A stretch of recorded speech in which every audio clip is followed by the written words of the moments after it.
الحمدللہ الحمدللہ وسلام علی عبادہ الذین اصطفیٰ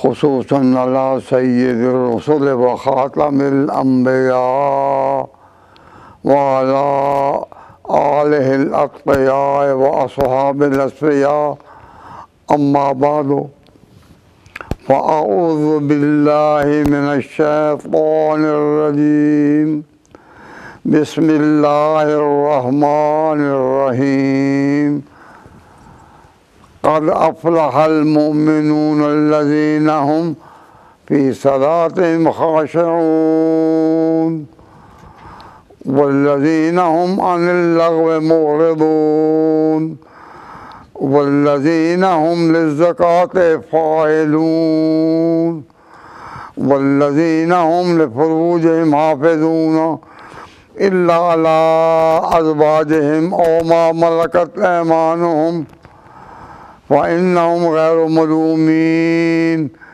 فمن ابتغى وراء ذلك فأولئك هم العادون والذین هم لأماناتهم وعهدهم راعون والذین هم على صلواتهم يحافظون صدق اللہ مولانا العظیم۔ اللہ تبارک و تعالی جل شانہ نے سورہ مومنون کا آغاز یہیں سے کیا ہے۔ ہم نے پچھلے درس میں یہ آیت پڑھ کر کو سرسری بتا دیا تھا کہ آگے یہ مضمون آ رہا ہے، لیکن تفصیل سے بات کرنے کا موقع جلدی کی وجہ سے نہ ملا، اذان کا وقت ہو گیا تو اب ذرا غور فرمائیں۔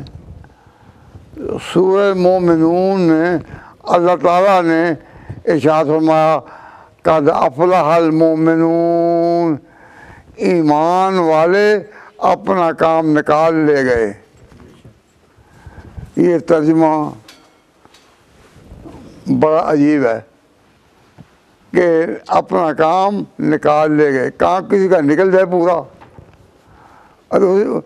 پنجابی میں ہم کہیں انہوں نے اپنا کام کر لیا ہے۔ ایمان والے اپنا کام نکال لے گئے،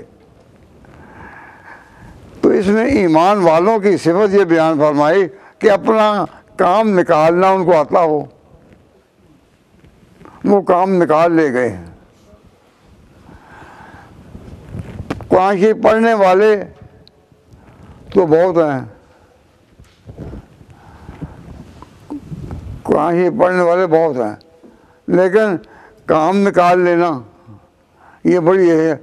وہ ایمان والے اپنا کام نکال لے گئے۔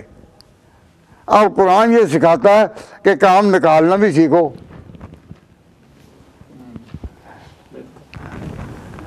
کبھی قرآن پڑھنے میں ثواب کے سوا کوئی اور نیت بھی کی ہے؟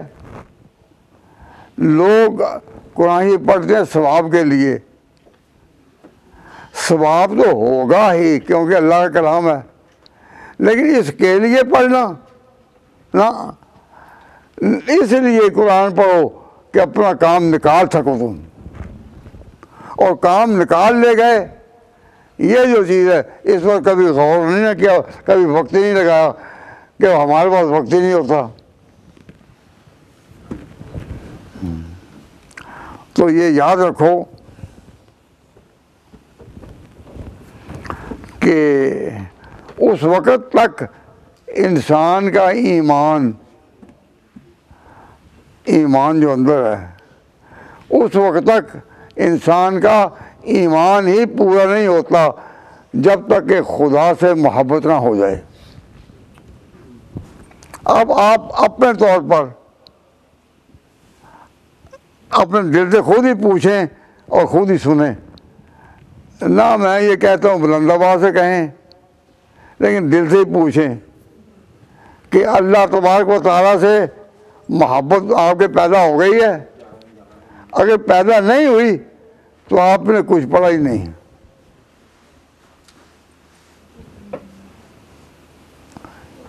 یہ نہیں کہ دوسروں کے سامنے کہیں کہ خدا کی محبت پیدا نہیں ہوئی یا ہوئی ہے، نہ، خود اپنے جی سے پوچھیں. اگر خدا کی محبت پیدا ہو گئی تو پھر ایمان ہے. اگر خدا سے پیار نہیں، خدا کی محبت پیدا نہیں ہوئی تو کچھ بھی نہیں. اس میں سے میں پوچھنے کی بجائے غور کی دعوت دیتا ہوں کہ خود سوچو کہ پیدا ہوئی ہے کہ نہیں.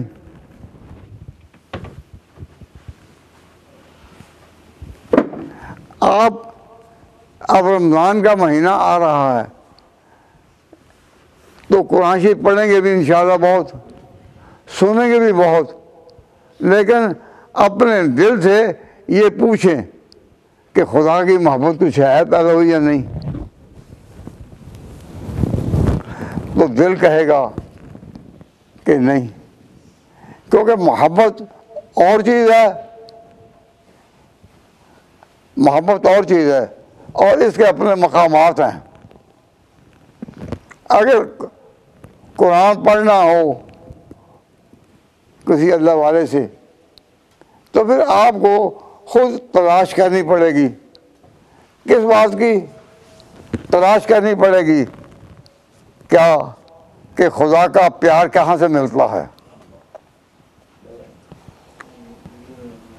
عبادت الرحمن غایت و حب ہی. ایمان کی بنا یہ ہے کہ اللہ تعالیٰ کی محبت ہو جائے. اور اپنے بارے میں کہ میں ایک ذلیل آدمی ہوں، یہ دوسرے درجے میں. دو باتیں ہیں، اللہ کی محبت سب سے زیادہ ہو اور اپنے بارے میں یہ کہ میں ذلیل آدمی ہوں. جب تک یہ دونوں باتیں نہ ہوں اللہ کا پیار پیدا نہیں ہوتا. اب اپنے آپ کو یہ کہنا کہ میں ذلیل ہوں، اس کا معنی جو ہے یہ ہے کہ میں کمزور ہوں. ذلیل کا معنی عاجز، ذلیل کا معنی برا نہیں، کیونکہ اللہ تعالیٰ نے قرآن پاک میں سب صحابہ کو کہا وَلَقَدْ نَصَرَكُمُ اللَّهُ وَأَنْتُمْ أَذِلَّةٌ. اللہ نے تمہاری مدد کی تھی بدر میں، وَأَنْتُمْ أَذِلَّةٌ، اور تم ذلیل تھے. تو ذلیل بری بات ہے. اگر بری بات ہوتی تو اللہ تعالیٰ صحابہ کہتے ہیں انتم اذلہ، اذلہ جمع ذلیل کی. تو جو شخص اپنے آپ کو بھی ذلیل نہیں کہنے کو تیار، اس کو سمجھنا چاہیے کہ اس کا قرآن سننا پڑھنا اپنا جو ہے وہ گیا. قرآن کا پڑھنا عبادت الرحمن غایت و حب ہی. ایمان کی غایت ہے کہ خدا کا پیار پیدا ہو. ما ذل عابد ہی، اور یہ کہ جو بھی اس کے آگے عبادت میں جھکنے والے ہیں وہ ذلیل ہیں. اور آج کسی کی دم پر پاؤں رکھو پھر طرف لانا، کسی کو کہہ دو اسی بات کہ اپنے آپ کو ذلیل سمجھو کہ ہو یہ کیا. اب قرآن آپ کے سامنے ہے، اس میں نکال کر یہ دیکھیں. بہرحال توجہ اس طرف ہے کہ اللہ تعالیٰ نے فرمایا ایمان والے کام نکال لے گئے. وہ کون ہے؟ الذین هم فی صلاتہم خاشعون، جو نماز میں جھکنا جانتے ہیں. تو سورہ مومنون کا آغاز کس سے ہوا؟ نماز میں. اور اس مضمون کا اختتام جو ہے وہ بھی اسی آیت کے آگے دوسری آگ میں ہوتا ہے، تو وہ بھی نماز پر ہی. نماز سے شروع ہوا، نماز پہ ختم ہوا. گویا کہ ایمان کی پہچان بھی ہے نماز، اور ایمان کی انتہا بھی نماز ہی ہے. اب یہ کیا کیا جائے دل تو نہیں چاہتا اس مضمون کو بیان کرنے کو، لیکن یہ بھی ہے کہ کچھ دل ہیں جن میں نماز کی نفرت پیدا ہو جاتی ہے، وہ دل ہیں. اور ہمارے ایسے آدمی کئی دفعہ آئے بھی، میں نے دیکھے بھی کہ نماز کی بات آ جائے تو اس طرح وہ اپنے اندر ہو یہ کیا ہو گیا. ہم نماز والے، اللہ تعالیٰ نے فرمایا ایمان والے اپنا کام نکال لے گئے تو اللہ تبارک و تعالیٰ جل شانہ کی محبت پیدا کس طرح ہوتی ہے.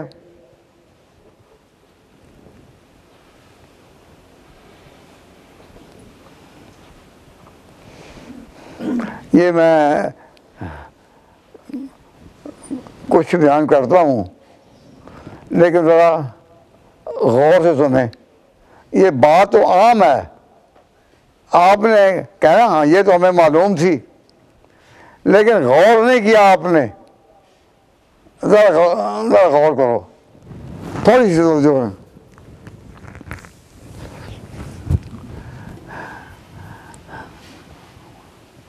بھائی دیکھو، ہم لوگ ہیں جو خدا کو ماننے والے ہیں، اور کچھ لوگ ہیں جو خدا کو ماننے والے نہیں. یہ بات آپ پہلے ذہن میں رکھ لیں کہ کچھ خدا کو ماننے والے ہیں اور کچھ خدا کو ماننے والے نہیں. یہ بات اگر آپ نے مان لی تو پھر انشاءاللہ آپ کو نفع ہوگا. جو بات میں کہنے لگا ہوں اس سے بہت نفع ہوگا. جو نہیں ماننے والے وہ کیا کہتے ہیں؟ ان کو کہتے ہیں یہ نیچری ہیں، نیچرلسٹ. اور جو خدا کو نہیں مانتے ایتھیسٹ، ان کا خیال ہے، ان کو پوچھو نا پھر انسان کیسے پیدا ہو رہا ہے، کہتے خود بخود ہی. انسان خود بخود ہی جو تقاضے ہیں ان کو پورا کرے تو انسان پیدا ہو جاتا ہے. جو لوگ خدا کو نہیں مان دہریہ ہیں وہ یہی کہتے ہیں کہ کام خود بخود ہی ہو رہے ہیں، آج خود ہی. تو آدمی سوچتا ہے کہ خود بخود ہوں اگر تو کبھی کوئی چیز ایسی بھی ہو. مثلا دیکھیے اللہ تعالیٰ نے نہیں، تب میں اللہ کا نام نہیں لیتا کیونکہ جب منوانا ہو نا داریہ کے سامنے کبھی مقابلے میں آنا ہو اور مناظر میں آنا ہو جو نہیں مانتا اس کو ہم کہتے ہیں کہ بھائی ذرا توجہ کرو، ذرا توجہ کرو کہ یہ آنکھیں جو اللہ نندی آنکھیں، تو آنکھوں کے اوپر اللہ تعالیٰ نے یہ جو پرد بنانا تو کسی کا یہ جو ہے یہ کبھی اگے ہوئے یہاں دیکھے کہ یعنی یہ جو پلکیں ہیں یہ جو اوپر ہیں یہ جو اگے ہوئے ہیں یہاں یہ انہوں نے یہیں اگنا ہے. اگر از خود اگے ہوتے تو کبھی یہاں بھی تو اگے ہوتے نا. لیکن جو بھی انسان پیدا ہوا ہے اس کے بعد یہ سر کے جو بال ہیں یہ شروع کہاں سے ہوتے ہیں؟ یہ سر کے بال شروع یہاں سے ہوتے ہیں، یہاں سے. تو سر کے بال یہاں سے شروع ہوئے تو یہیں سے کیوں نہیں شروع ہو گئے؟ یہیں سے، کیونکہ یہ بھی چمڑا ہی ہے نا، یہ بھی چمڑا ہی ہے. اگر یہاں سے شروع ہوتے ہیں تو یہاں سے بھی ہو سکتے ہیں نا. تو کوئی انسان ایسا بھی ہوگا کہ جس کے یہاں اگائے ہوں. اب یہ آنکھوں کے ساتھ جو مناسبت ہے ان کی، اور پھر یہ ماتھا کھلا اور بال شروع ہوتے ہیں یہاں سے اور بال اوپری ہیں. اور انسان کے چہرے کو دیکھو تو معلوم ہوتا ہے کہ خدا ہے، ورنہ اتنا باقاعدگی کے ساتھ ہر چیز کہ اب یہ یہاں کانوں کا اتنا فاصلہ ہے، یہ یہاں ہے، یہ یہاں ہے، اور یہاں کوئی چیز نہیں اگ رہی، یہاں کوئی نہیں اگ رہی، یہاں کوئی نہیں اگ رہی، یہاں کوئی نہیں. تو خود جب وہ چیز ہوتی ہے تو ہوتا ہے کسی کی ناک یہاں لگ گئی ہو،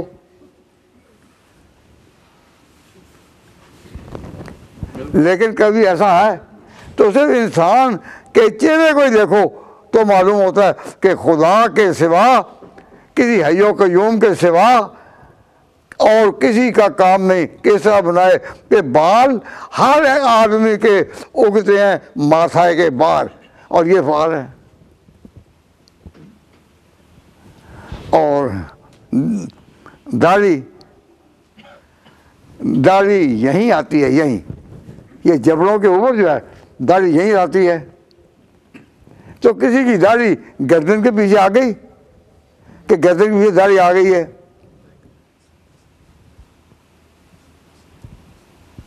تو کہہ رہا ہے گردن کے پیچھے سے نہیں آتی کہ کوئی یہ نہ کہے کہ مصیبت ادھر آ گئی ہے. بھائی کوئی نہ کہے، یہ تو بات ہے اپنی جگہ، تم کرتے ہو یا نہیں. اور اب میں بات کو سمجھاتے ہوئے اپنا ہاتھ استعمال کر رہا ہوں.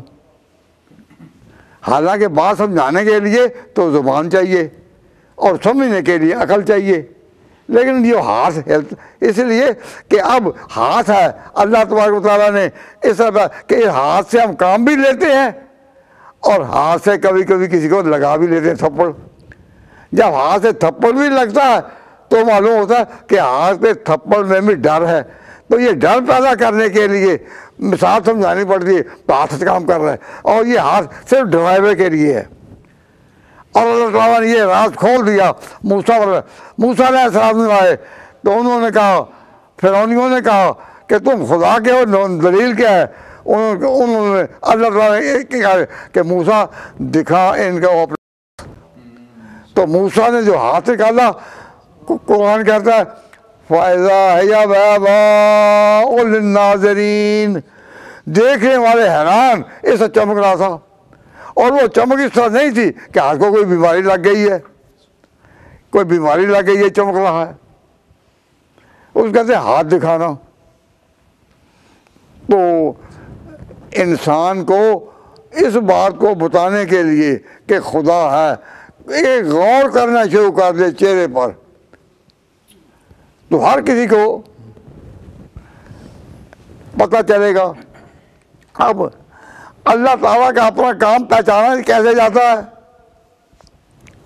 اللہ تعالیٰ نے عورت اور مرد دونوں کو بنایا، لیکن اسٹرکچر کے طور پر عام طور پر مرد جو ہے وہ ذرا بڑے سائز کا ہوتا ہے اور عورت نسبتاً کم ہوتی ہے. خدا نے اس طرح بنایا کہ نہیں؟ اب مرد جو ہے وہ بڑے سائز کا ہے تو یہ اللہ تبارک و تعالیٰ نے ہی بنایا ہے. اور جو ہے خواہ ملکہ بھی ہو جو سارے ملک کی بادشاہ ہے وہ بھی ہو، لیکن قد کے لحاظ سے وہ عورت ہی ہوگی. اور مرد جو ہے وہ قد کے لحاظ سے، ساخت کے لحاظ سے بڑا ہی ہوگا. فی کل شیء لہ آیۃ تدل علی انہ واحد، دنیا کی ہر چیز میں اللہ تبارک و تعالیٰ کا جلوہ چھپا ہوا ہے، بشرطے کہ تم غور کرنے کی عادت تو ڈالو، کوئی دھیان تو کرو. اور اگر کسی نے کسی چہرے کی تشریح نہیں کی، کسی چہرے کی تشریح اس نے نہیں کی اور وہ سوچا ہی نہیں، تو جو داڑیاں جو ہے کہتے ہیں کہ دنیا میں جو کچھ ہو رہا ہے خام خواہ. یاد رکھو گندم کا دانہ زمین میں بو تو اگرے گی گندم ہی. جو کا بنانا لگاؤ بو تو اسے جو ہوگی. مولی کی لگاؤ تو نکلے گی مولی. تو کبھی ایسا بھی ہوا کہ مولی بھوسی ہو اور گوبھی نکل آئی ہو؟ نہیں. تو وفی کل شیء لہ آیۃ، ہر چیز، ہر پھول، ہر پھل گواہی دے رہا ہے کہ اللہ ہے. تو اللہ تبارک و تعالیٰ پر جب اس طرح نظر کرو تو پھر اللہ تعالیٰ کا ایک پیار پیدا ہوگا. اور اللہ تعالیٰ نے قرآن پاک میں بھی یہ فرمایا کہ پیار اللہ کا قل ان کنتم تحبون اللہ، اگر تم اللہ سے محبت کرتے ہو، اللہ سے پیار کرتے ہو، قل آپ کہہ دیں ان کنتم تحبون اللہ، اگر تم اللہ سے پیار کرتے ہو، فاتبعونی تو میری بات مانو، تو اتباع کرو پیغمبر کی، محبت ڈھونڈو اللہ کی، محبت ڈھونڈو اللہ کی اور اتباع کرو پیغمبر کی۔ اب پیغمبر کا کبھی ذکر آتا ہے، مثلا ربیع الاول کا مہینہ آتا ہے تو پیغمبر کی تاریخ سے بیان کرتے ہیں کہ ان کی ہسٹری یہ ہے، باپ کا نام، دادا کا نام، دایا کا نام، دودھ پلانے والی کا نام، فلاں تاریخوں پر، تو وہ تو تاریخ تو بیان کرتے ہیں، لیکن پیغمبر جو ہے اس کا جو مقام ہے وہ بیان نہیں کرتے کہ پیغمبر کا مقام کیا ہے۔ پیغمبر کا مقام ہے اتباع کا اور محبت کا مقام ہے اللہ کا۔ قل آپ کہہ دیں ان کنتم تحبون اللہ، اگر تم محبت کرتے ہو اللہ سے، فاتبعونی تو پیروی کرو میری۔ تو محبت کس کی؟ بولو، محبت کسی؟ اللہ کی۔ ان کو فاتبعونی تو اتباع کس کی؟ تو سارے دین کا خلاصہ کیا ہے؟ محبت اللہ کی، اتباع پیغمبر کی اور راہ صحابہ کی۔ راہ کس پر چلنا ہے؟ قرآن پاک میں ایک جگہ نہیں، کئی جگہ پر شہادتیں ہیں کہ صحابہ کی۔ ہم ہر روز نماز میں کہتے اہدنا الصراط المستقیم، اے اللہ ہمیں صراط مستقیم عطا فرما، صراط الذین انعمت علیہم، اور یہ راہ ہے ان کی جن پر تیرا انعام برسا، تیرا انعام جن پر برسا رہا، یہ ان کی راہ ہے۔ یہ اب یہ جو ہے کہ یہ ان کی راہ ہے، تو صحابہ ہیں جو کہ نبی پاک صلی اللہ علیہ وسلم کی نبوت کے گواہ ہیں، حضور کی نبوت کے گواہ صحابہ کرام ہیں، تو راہ ان کی۔ تو پھر یاد رکھو، محبت اللہ کی، اتباع پیغمبر کی اور راہ صحابہ کی۔ اس سے اللہ تبارک و تعالیٰ جل شانہ کی محبتوں میں حاصل ہو جائے گی، پیار ہو جائے گا۔ اور اللہ تعالیٰ کی جو پہچان ہے وہ اور ہے، پہچان کا مطلب کہ وہ ہے، تو چہرے کو دیکھو تو پتہ چل جائے گا۔ اور یہ تو اللہ تعالیٰ نے ہمیں وضو کے وقت کہا، وضو کے لیے کہ تم ہو یہاں سے ہاتھ شروع ہوا دھونے، لیکن ان کا جوڑ کہاں لگا؟ اس سے یہ جوڑ اس سے لگا۔ یہ نہیں کہا کہ ہاتھ دھونے یہاں سے لے کر کندھے تک، ہاتھ وضو کے لیے ہاتھ دھو یہاں سے کندھے تک نہیں، جوڑ کے ساتھ۔ پاؤں تو ہو، یہ نہیں کہا گھٹنے تک، ٹخنے تک۔ جو پاؤں کا ہے جوڑ وہ ٹخنا ہے، تو پاؤں دھو ٹخنے تک، ارجلکم الی الکعبین، اللہ نے صاحب کہا۔ تو اللہ تعالیٰ کی تو ہر بات جو ہے اس میں نشان ہے اسی ہونے کا۔ تو خدا کے ہونے کا صرف لپ سروس کافی نہیں کہ ہاں خدا ہے، خدا کو مانے گا ہی وہی کہ جس کے اندر یہ احساس پیدا ہو جائے۔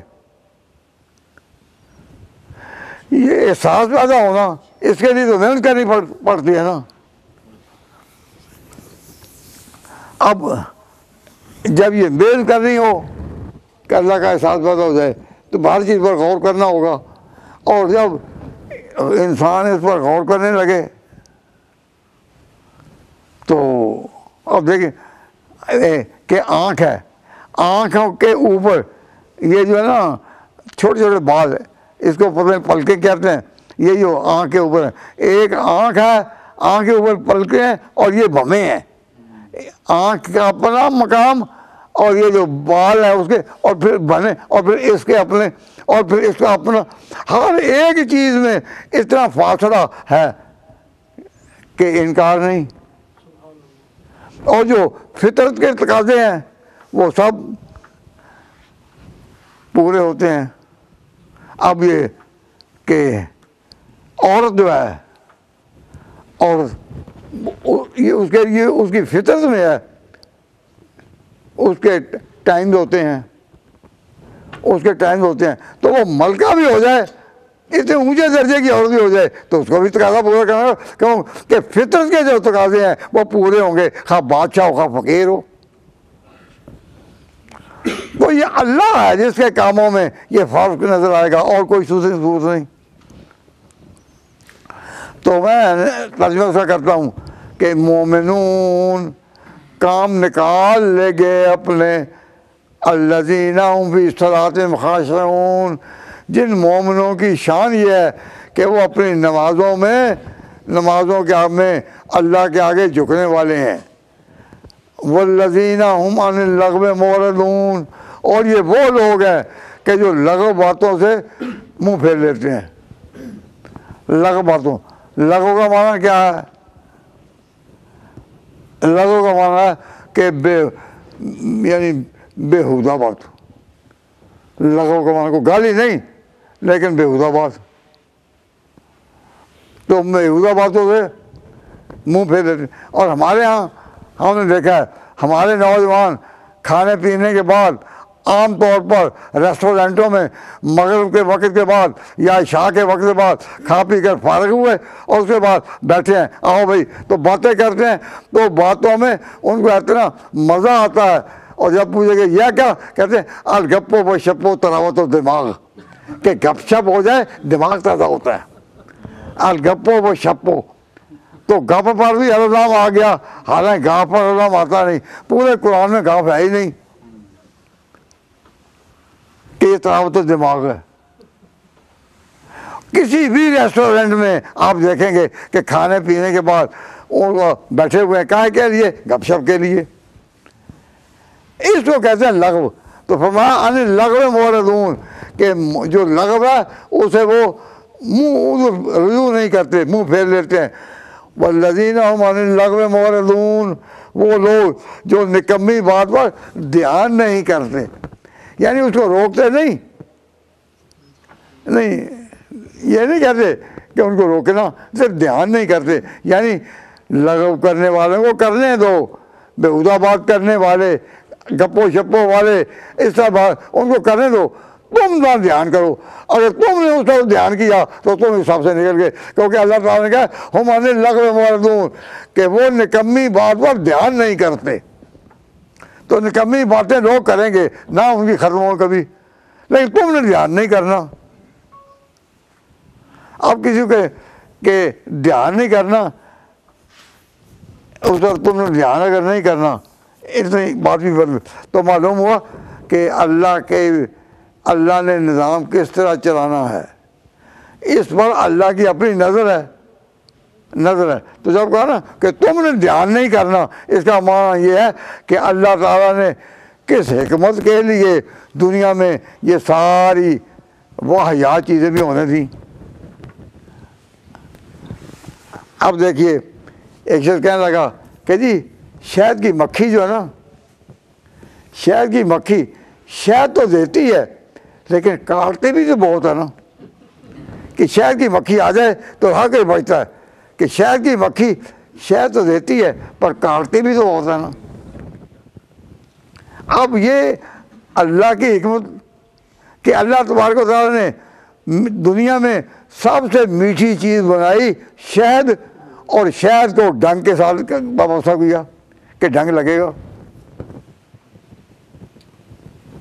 پھر جو پہاڑی طور پر وہاں کی مکھیاں ہیں وہ موٹی ہوتی ہیں، اور اس کے مطابق وہ ڈنگ بھی بڑا موٹا ہوتا ہے۔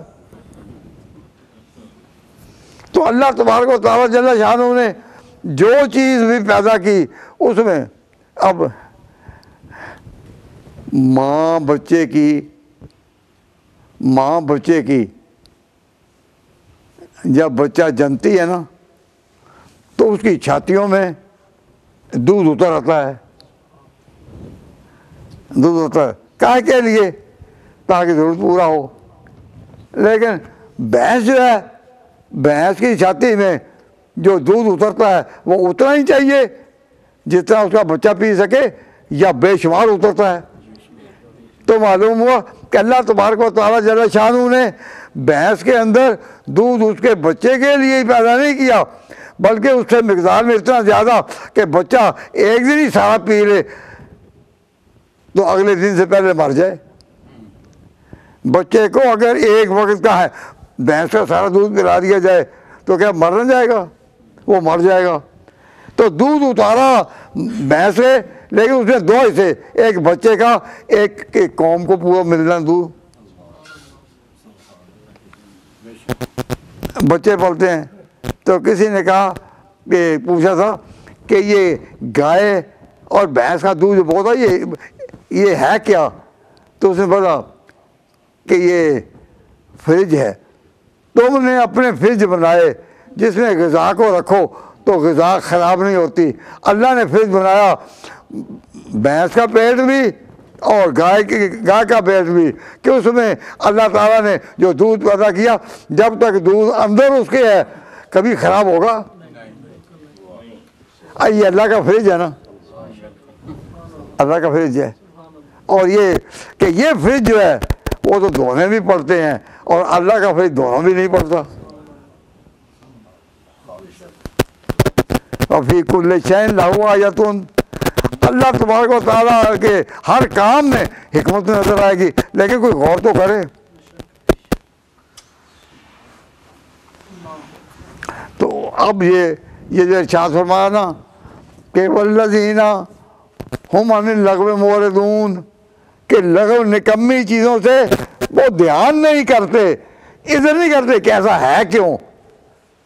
اللہ نے قرض دیا، اللہ کاموں کو دیکھو تو اس پر چھوڑو، اسے قرض دیا۔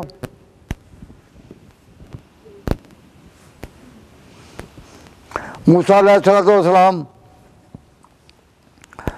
کو ایک دفعہ اللہ نے کہا میں تمہیں اپنا کام دکھاؤں؟ تو موسیٰ علیہ السلام نے کہا ہاں اے اللہ تو ہمیں کام دکھا۔ تو فرمایا جو فلاں جگہ جہاں 2 دریا ملتے ہیں آپ کو ایک درویش نظر آئے گا، جاؤ۔ اور اس درویش نے، جن کو کہتے ہیں حضرت خضر، وہ نظر آئے، لیکن انہوں نے جو کام دکھائے تو موسیٰ بھی حیران ہے، موسیٰ بھی حیران ہے، اللہ کا پیغمبر ہے بڑا اونچے درجے کا، اور وہ حیران ہے۔ اس درویش نے کہا میرے ساتھ چل، لیکن ذرا صبر کرنا، میں جب تک راز نہ کھولوں اس کا تم نے پوچھنا نہیں۔ حضرت موسیٰ نے کہا میں کوشش کروں گا ایسا۔ تو جب ایک کشتی توڑی تاکہ اب اس کشتی کو اگر کوئی استعمال کرے تو ڈوب جائے، پانی اندر آ جائے گا۔ جب کشتی توڑی تو موسیٰ علیہ السلام نے فوراً کہا کہ آپ نے کشتی توڑی نے ٹکڑے کا حلہ تاکہ اس کے اندر والے ڈوبیں۔ تو حضرت خضر نے کہا میں نے کہا تھا نا تم صبر نہیں کر سکو گے۔ یہ اللہ کی کام ہے، اللہ کام اپنا وہ کرتا جیسا چاہے، تمہارا کام نہیں ہے کیونکہ اس نے ایسا کیوں کیا ایسا کیوں نہیں کیا۔ اب اللہ تعالیٰ کا منشا یہ تھا کہ وہ کشتی اس طرح ہو کہ کوئی غاصب کشتی کو چوری کرنے آئے تو لے جا نہ سکے، سمجھے نکمیاں چھوڑ جائے، اور جو مالک ہیں وہ اس کی مرمت پھر کرا لیں گے، نقصان بھی نہ ہوا۔ لیکن اللہ کے کاموں میں بندہ جب بات کرنے لگے تو اللہ کی بے ادبی بھی ہو گئی، اور اللہ کی جو مشیت ہے کہ اس نے کارخانہ اس سے چلایا ہے، تو اللہ کی بات سمجھانا یہ تو آسان ہے، اللہ کی بات کو سمجھانا یہ آسان ہے، لیکن سمجھنا بڑا مشکل ہے۔ سمجھانے والا تو کسی نہ کسی مثال کے ساتھ سمجھا ہی دے گا، لیکن سمجھنے والا جو سمجھنا ہے اس کا وہ بڑا مشکل ہے۔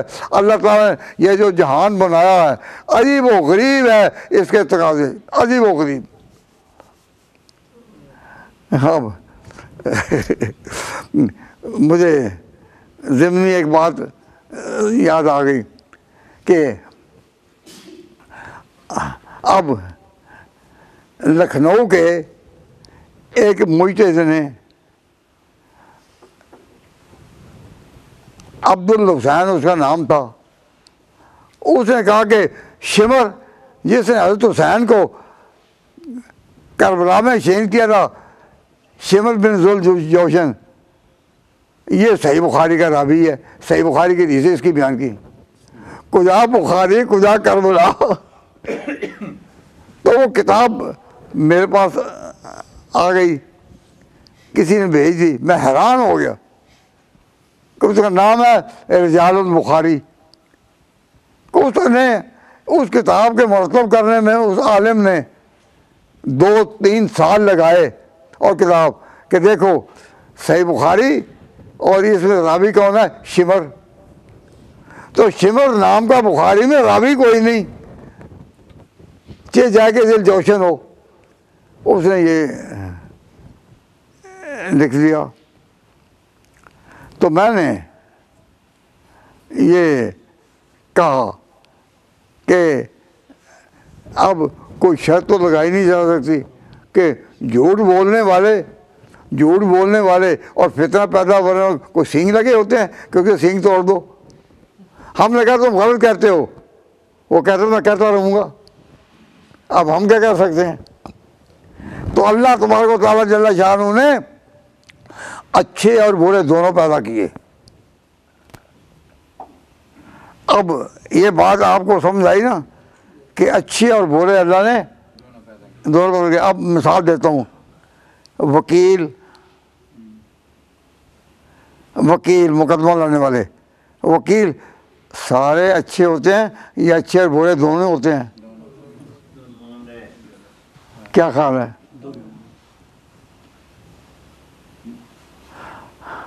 آپ بتاؤ، آپ بتائیں، وکیل اچھے اور برے دونوں ہوتے ہیں یا نہیں؟ یہ خاص طور پر تجربہ ہے ان کو ہوا. تو وکیل اچھے اور برے دونوں ہوتے ہیں. اور مولوی بھی اچھے اور برے دونوں ہوتے ہیں.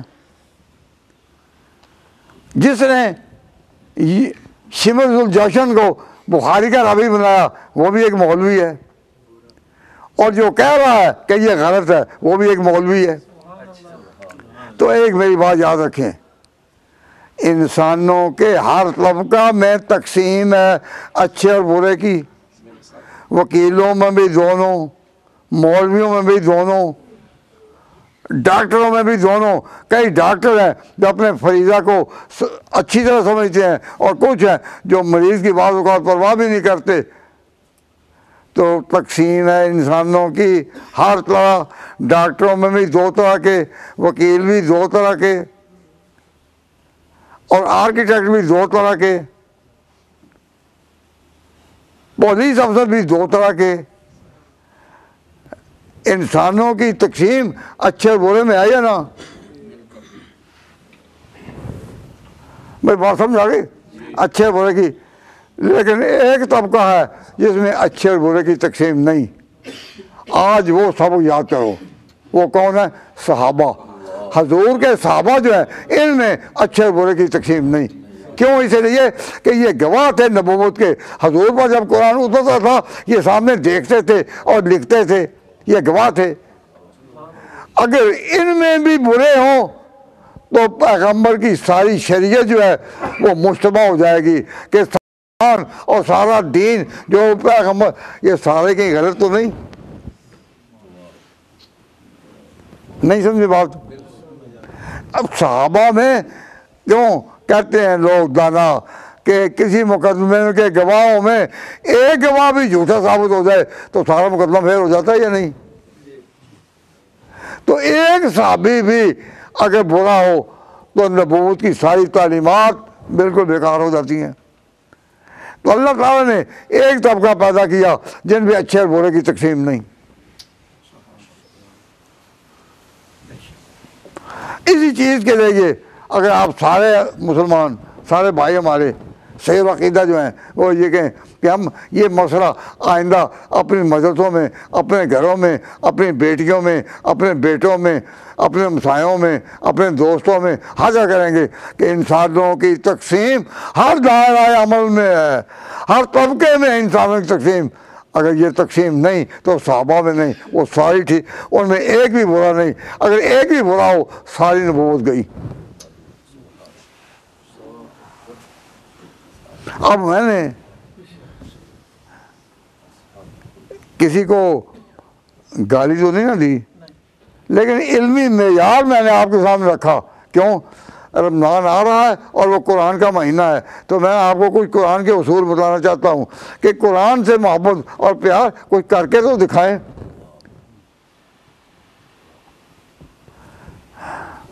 تو یاد رکھو، محبت اللہ کی، اتباع پیغمبر کی اور راہ صحابہ کی، اس میں ساری چیزیں لپیٹ دی گئی ہیں۔ لیکن آپ میری بات کو کہیں گے ٹھیک ہے، لیکن اس بات کو پھیلانے کے لیے میں دیکھوں، میں کہوں بھائی کوئی ہاتھ کھڑا کرو، کوئی کہو تقسیم کرو گے۔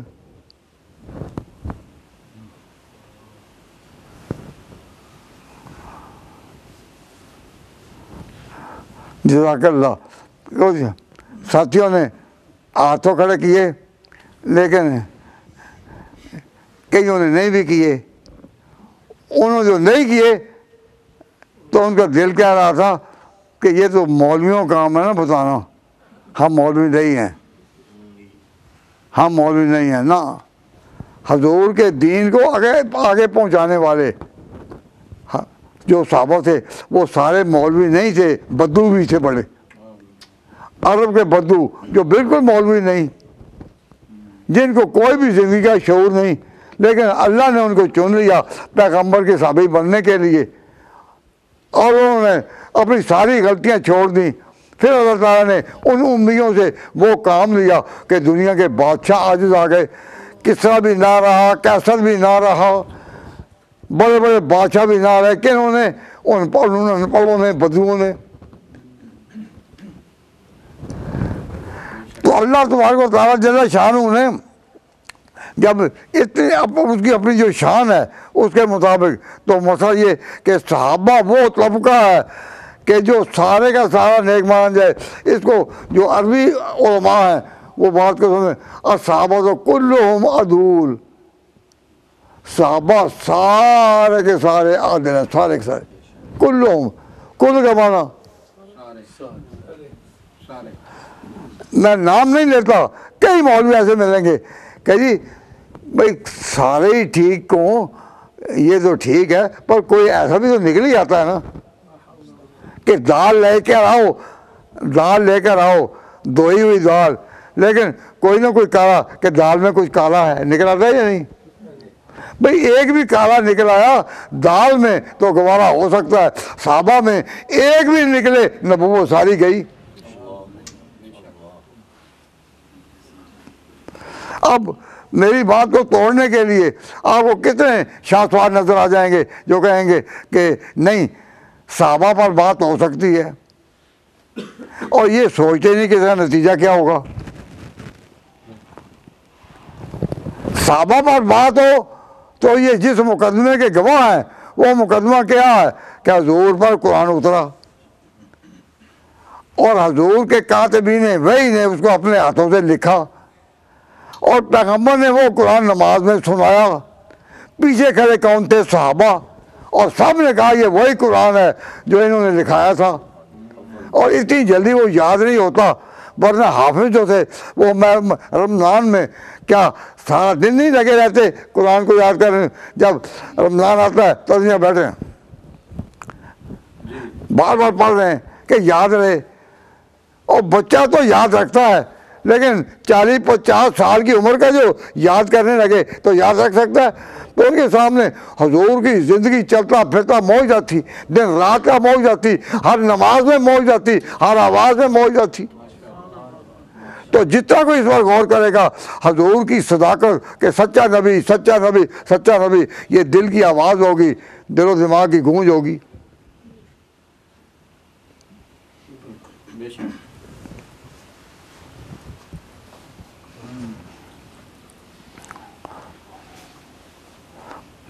یہ بات میرا اپنا خیال ہے کہ سب کو انشاءاللہ سمجھ آ گئی ہوگی۔ تاہم اس بات کو آگے لے جانا یہ تو پھر قسمت والے کو میسر آئے گا. آج چونکہ پچھلے سیشن کا آخری درس ہے, اب جب جمعہ تراویح شروع ہو جائے گی تو پھر تو یہ نہیں ہوگا, لیکن انشاءاللہ العزیز سیٹرڈے کے دن جو تراویح ہوگی اس کے وطروں کے بعد یہاں نہیں لیکن وہیں جو تراویح سننے والے قرآن شریف سننے والے وہاں کچھ ہوا کرے گا انشاءاللہ. اور وہاں کیونکہ نوجوانوں کو سنانا مقصود ہوگا, اس لیے جو بھی سنائیں اسی محنت کا کہ نوجوان سن پائیں, اور انشاءاللہ انگریزی میں ہوگا. کیوں؟ اس لیے کہ نوجوانوں کو بنیادی امور پوائنٹ بائی پوائنٹ انگریزی میں بتائے جائیں تو وہ زیادہ بہتر سمجھتے ہیں بجائے اس کے کہ جس طرح آپ سمجھ رہے ہیں. اللہ تبارک و تعالیٰ جل شانہ نے فرمایا کہ والذین هم لفروجہم حافظون, کہ مومن وہ ہیں جو اپنی شہوت کی جگہ پر, اپنے سیکس کی جگہ پر حافظون, اس کو تھامے رکھتے ہیں, یعنی کنٹرول میں رکھتے ہیں. کہ والذین هم لفروجہم حافظون, وہ اپنی شہوت کی جگہ کو روکے رکھتے, تھامے رکھتے ہیں, الا علی ازواجہم, مگر اپنی عورتیں جو نکاح میں ہوں یا باندیاں ہوں اس وقت کے حالات کے مطابق, فإنہم غیر ملومین, ان پر کوئی الزام نہیں. فمن ابتغی وراء ذلک, اس کے بعد کوئی تیسری صورت ڈھونڈے, فاولئک هم العادون, وہاں سے بڑھنے والے ہیں. تو کبھی سوچا تیسری صورت کیا ہے؟ مومنین کو تو حکم ہوا کہ اپنی شرمگاہ کو تھامے رکھیں, لیکن تیسری صورت نہ جائے, تو تیسری صورت ہے کیا؟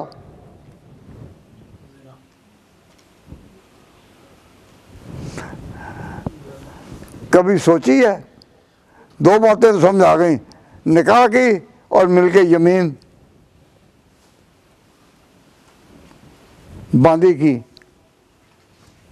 یہ تو آ گئی ہے. باندی جو ہے اس میں قید نہیں کتنی باندیاں, نکاح میں قید ہے کہ 4 سے زیادہ نہیں ہو سکتے. تو فرمایا کہ ان کے علاوہ جسے کوئی تیسری بات تلاش کی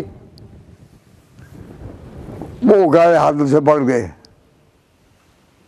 اب اس وقت پتہ نہیں تھا, جب یہ آیت اتری ہے تو یہ پتہ نہیں تھا کہ وہ تیسری صورت کیا ہے, اور آپ نے قرآن سنا بھی ہے لیکن تیسری صورت آپ بھی بتا نہیں سکتے.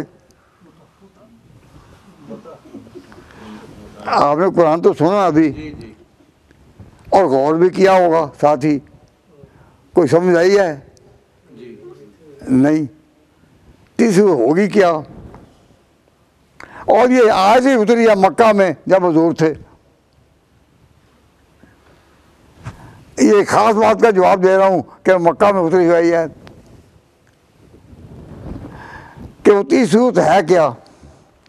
یہ اللہ کے علم میں تھا کہ مسلمان کہلانے والوں میں ایک طبقہ ایسا بھی ہوگا جو کہے گا کہ چھپے چھپے نکاح کر لینا جس کا کوئی گواہ نہ ہو یہ بھی جائز ہے, اور اس کا نام رکھیں گے وہ اپنے ہاں متع. جب اللہ تعالیٰ نے یہ قرآن میں حکم اتارا تھا اس وقت تو پتہ نہیں تھا کہ وہ تیسرا طریقہ کیا ہے, لیکن وہ تیسرا طریقہ جو تھا وہ اللہ تعالیٰ نے جو بتایا کہ ان کے علاوہ تیسرا طریقہ, وہ آئندہ کسی وقت میں لوگ ایسے یقین کے ساتھ نکلیں گے کہ ہاں تیسرا طریقہ ہے کیا, کہ چھپے چھپے دوستی کر لو. ان کو قرآن پاک نے 5ویں پارے میں متخذات اخدان کہا کہ چھپی یاری کرنے والیاں, ایسی عورتیں جو یہ متع کرائیں ان کو کہا متخذات اخدان. 5ویں پارے میں پہلے ہی صفحے پر یہ لفظ ہے ولا متخذات اخدان, کہ چھپی دوستی اور چھپی یاری اور چھپے تعلقات رکھ کے اپنا وقت گزارو. اب یہ ہو سکتا ہے کہ اپنی شرمگاہوں کی حفاظت کرو، مگر بیویاں جائز، باندیاں جائز، اور چھپ چھپ کے کرنا بھی جائز. تو پھر دین کا سارا ہی کمانا نہیں ہو گیا؟ اگر یہ مانا ہو تو پھر اگر یہ مانا ہو تو سارے دین کا کمانا ہو گیا نا. اب آئندہ کسی وقت جنگی حالات میں جو فوجیوں کے بارے میں احکام ہیں ان میں اگر کسی وقت اجازت ہوئی کہ وقتی طور پر وہ نکاح کر سکتے ہیں، ٹائملی میرج، تو وہ تو ان کے لیے ہے. جو قانون ہے وہ تو یہی ہے، اور جو جنگی حالات ہیں وہ لمیٹڈ ٹو دیم. لیکن یہ نہیں کہ جو لوگ شہروں میں رہتے ہیں، آبادیوں میں رہتے ہیں، وہ گھروں میں بیٹھے متع کریں، یہ نہیں ہے. تو کئی لوگ پوچھتے ہیں کہ متع جائز ہوا تھا؟ تو میں نے کہا تمہارے لیے کبھی نہیں ہوا، کیونکہ تو شہری ہے. یہ حال جائز جو ہوا تھا جنگ کے میدان میں، تیرے لیے تو کبھی نہیں ہوا. تو کیا ہم مرد نہیں ہیں؟ کیا ہمارے یہاں طالب نہیں پیدا ہوتی مطلب چھپی جاری کی؟ بھائی کچھ بھی ہو لیکن حرام ہے. اللہ تعالیٰ یہ دو طریقے ہیں، تیسرا طریقہ جو کرے گا وہ حد بڑھے. لیکن یہ راز کھولا نہیں، یہ راز کھولا وہ کہ جب حضور ہجرت کر کے مدینہ آئے اور جنگیں ہوئیں، بدر بھی ہوئی، احد بھی ہوئی، احزاب بھی ہوئی، جنگ خیبر بھی ہوئی. تو جنگیں جب ہوئی، ان جنگوں میں جنگی حالات میں جو ہوئے تو ان لوگوں کے لیے ہوئے، شہریوں کے لیے تو نہیں. اس کو خواہ خواہ لگانا اس پر. جب آپ نے یہ عقیدہ رکھا کہ انسانی سوسائٹی میں اور انسانوں کے مختلف طبقوں میں صرف ایک طبقہ ہے جس میں تقسیم جائز نہیں، اچھے برے کی صحابہ ہے، تو ساتھ ہی یہ بھی عقیدہ یاد رکھو کہ ان کا نام ہے اہل سنت والجماعت. اس نام سے گھبرائے نا. جو لوگ شرم محسوس کرتے ہیں کہ ہم اپنے آپ کو اہل سنت کہیں تو یہ اچھی بات نہیں لگتی، وہ غلطی میں ہے. ہم کو یقین کے ساتھ کہنا چاہیے کہ ہم حضور کے طریقے کے ہیں. اہل سنت حضور کا طریقہ والجماعت اور صحابہ کا طریقہ، اہل سنت حضور کا طریقہ والجماعت اور جماعت کا طریقہ، ہم اس طریقے پر ہیں. تو جو اپنے آپ کو اس حق کے رستے پر اہل سنت والجماعت سمجھتے ہوئے بھی کہنے میں حجاب محسوس کرتے ہیں، یہ دین نہیں ہے.